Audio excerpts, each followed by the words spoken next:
everyone, this is Nidhi and welcome to the MSIS online classes. Students, today will be the study about the chemistry. Yes, I am the faculty of chemistry in MSIS Singhana. तो आज हम पढ़ने जा रहे हैं inorganic का बहुत ही important chapter that is coordination compound. But students, ये कोऑर्डिनेशन कंपाउंड बोर्ड एग्जाम्स में तो आपके बहुत ही ज़्यादा इम्पोर्टेंस रखता है. ये साथ ही साथ आपके नीट, जेई मेंस, प्री या सभी कॉम्पिटिशन एग्जाम में भी बहुत ज़्यादा बेनिफिट रखता है. तो कोऑर्डिनेशन कंपाउंड को सबसे पहले हमको डिटेल में पढ़ने से पहले कुछ बेसिक चीज़ों की नॉलेज होना ज़रूरी है. तो सबसे पहले हम पढ़ेंगे कोऑर्डिनेशन कंपाउंड. Coordination compound.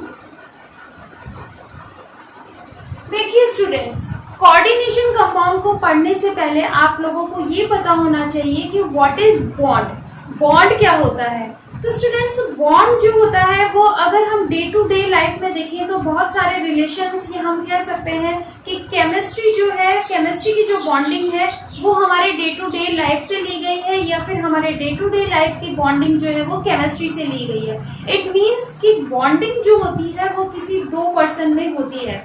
इसीलिए बॉन्डिंग को कहा जाता है कि वो हमारे फादर से हमारी बॉन्डिंग बहुत अच्छी है, मदर से हमारी बॉन्डिंग बहुत अच्छी है, या फिर हम कह सकते हैं सिस्टर से हमारी बॉन्डिंग बहुत अच्छी है. तो एक्चुअल में बॉन्डिंग वर्ड है क्या?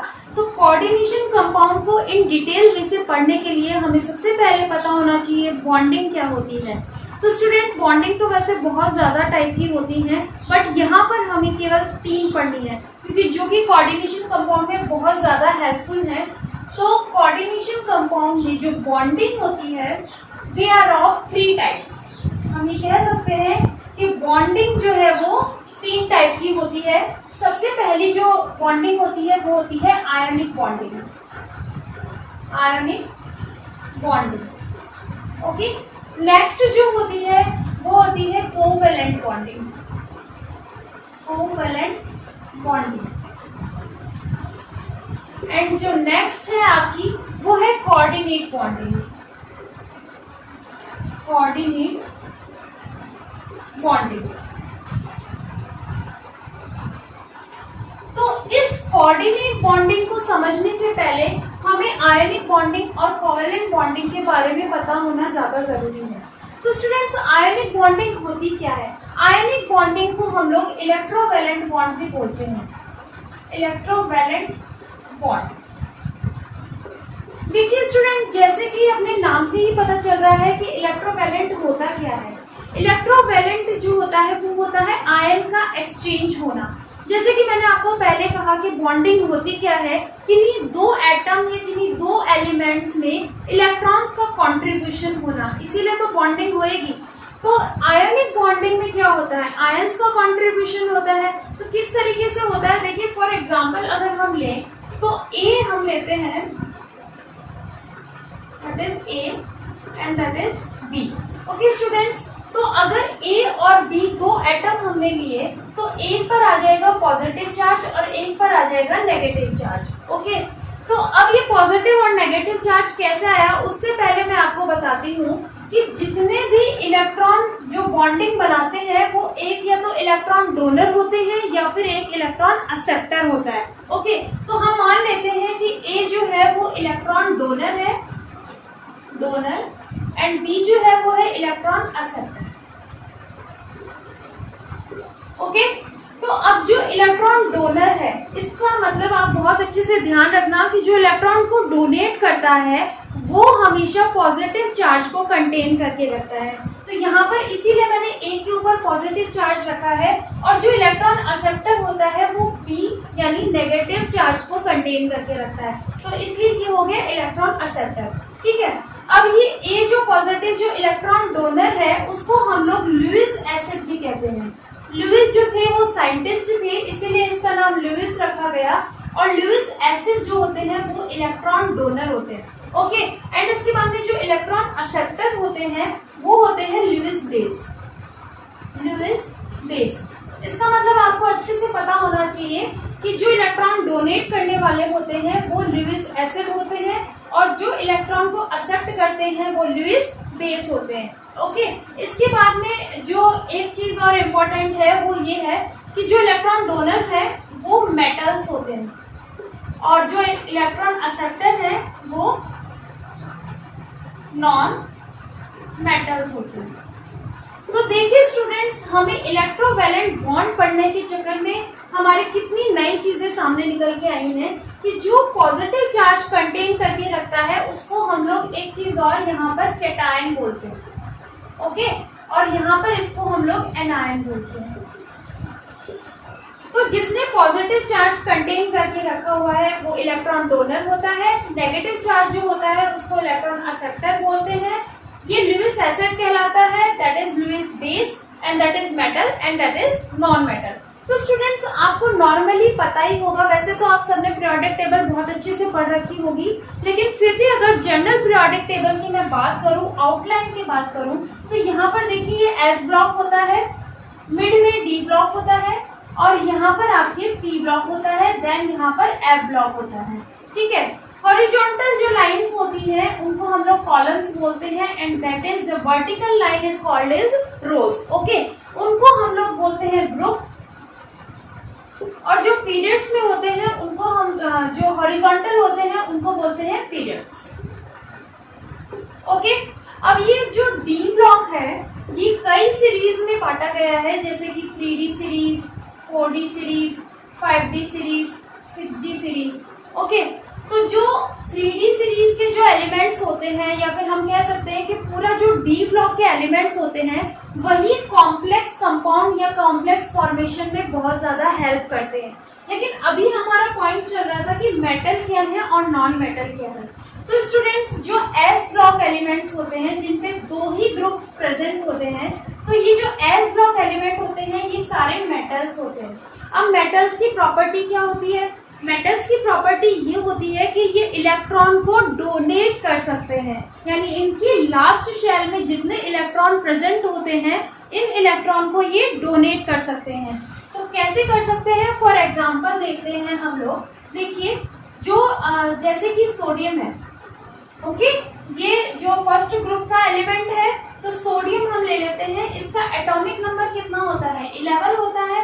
तो अगर हम इसकी इलेक्ट्रॉनिक कॉन्फ़िगरेशन करेंगे तो 2, 8 एंड 1 होगा। ओके स्टूडेंट्स, तो 2, 8, 1 जो है, यानी यहाँ पर K शेल, यहाँ पर L शेल और ये M शेल। ओके, तो लास्ट शेल में जितने इलेक्ट्रॉन प्रेजेंट होते हैं उनको हम लोग बोलते हैं वैलेंसी।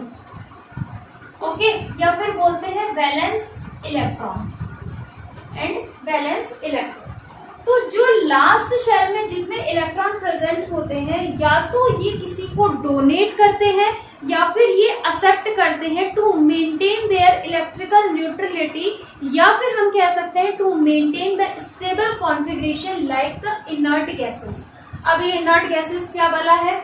जी हाँ, देखिए पी ब्लॉक जो होती है उसमें जो लास्ट जो ग्रुप होता है, जीरो ग्रुप जिसको हम बोलते हैं, उसमें नोबल गैसेस प्रेजेंट होते हैं। तो नोबल गैसेस के जितने भी एलिमेंट्स होते हैं उनकी कॉन्फ़िगरेशन को स्टेबल माना जाता है, क्योंकि ना तो वो इलेक्ट्रॉन को डोनेट कर सकते हैं और ना ही एक्सेप्ट कर सकते हैं।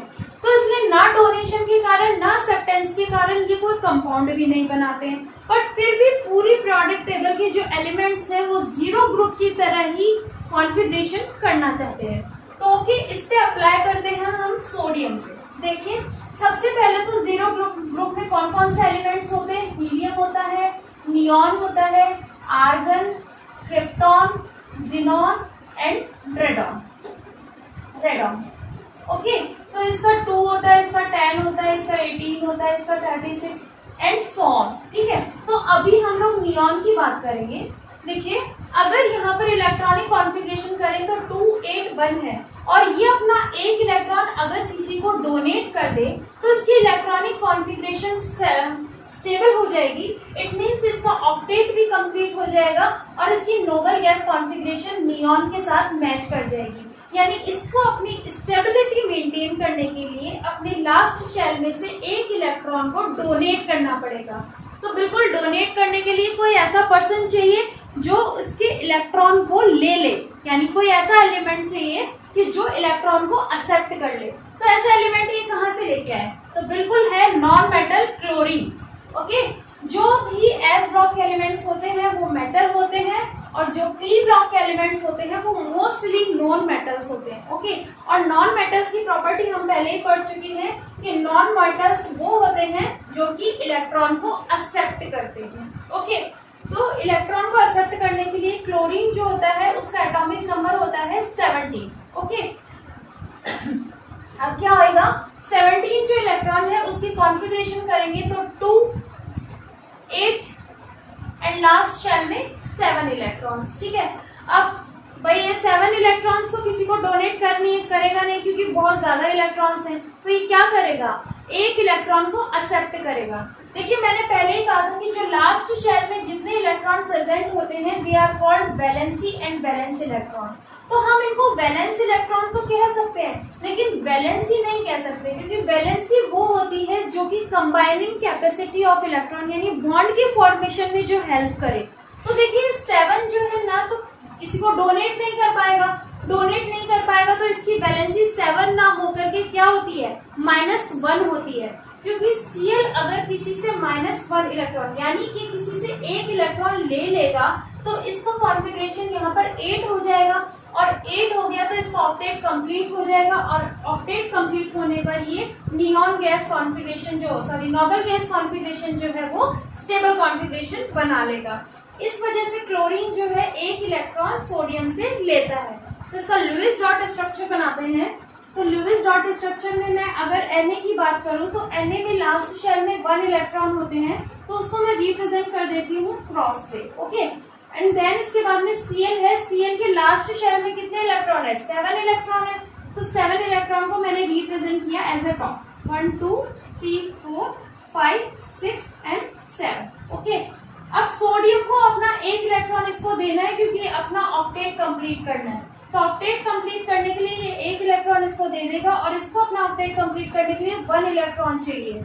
तो ये इस तरीके से लुईस डॉट स्ट्रक्चर बना लेगा। जैसे ही ये इलेक्ट्रॉन को क्लोरीन को देगा इसके ऊपर चार्ज आ जाएगा Na पॉजिटिव और Cl जैसे ही इससे एक इलेक्ट्रॉन लेगा इस पे चार्ज आ जाएगा नेगेटिव। ओके स्टूडेंट्स, तो जैसे इसमें पॉजिटिव और नेगेटिव चार्ज आया ये आप सभी को पता है कि the opposite charges are attract to each other. Okay, then they are attract to each other और ये अट्रैक्शन के बाद में Na ने Cl के साथ बॉन्ड बना लिया प्लस और नेगेटिव, और इसी को हम लोग बोलते हैं कॉमन सॉल्ट और यही कहलाती है आपकी आयोनिक बॉन्डिंग और कोवेलेंट बॉन्डिंग और कोऑर्डिनेट बॉन्डिंग। आज हमने आयोनिक बॉन्डिंग के बारे में स्टडी किया, तो कैसा लगा आपको वीडियो जरूर बताएगा and thank you for watching.